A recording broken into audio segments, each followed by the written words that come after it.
Is Mark Gold, Top Third Ag Marketing. Mark, let's talk about a new year. 2012 is right here, right upon us. What should farmers be watching for and looking at as we go into next year? Well, I think it's critical for every American farmer to assess where he's at and where he's going, and to have a plan. And for us in the marketing business, what is your marketing plan this year? Do you have one? Have you written it down? Right. And for us, we want to see every client with a marketing plan. And even if you're not a client at Top Third, no matter who you're working with, even if you're not working with anybody, you've got to have a plan if you're going to get from point A to point B. And as important as we've all heard about, you got to have a marketing plan. Yeah. It's also critical that you execute that plan. Sure. We don't talk enough about that, I don't think, is that, I'm going to sell 10% of my grain maybe every month for 10 months, or I'm going to sell 25% by April 1st, or whatever your marketing plan is. You actually have to execute that plan. You've got to go in and do it. So is that why writing it down is so important?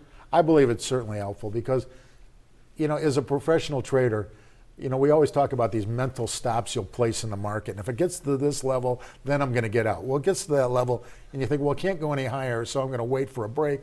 And then all of a sudden, things get away from you.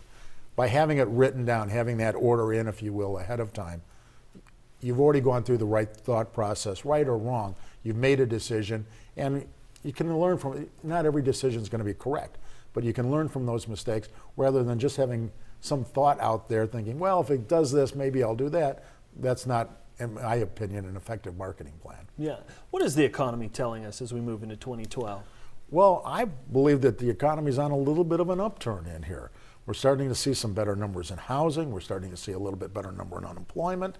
And, if we can keep the EU together and from falling apart, and they've done some steps there to at least push the problems on the back burner for the time being.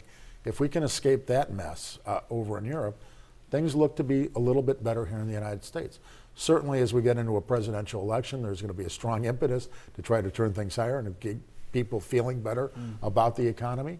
So I'm a little bit encouraged.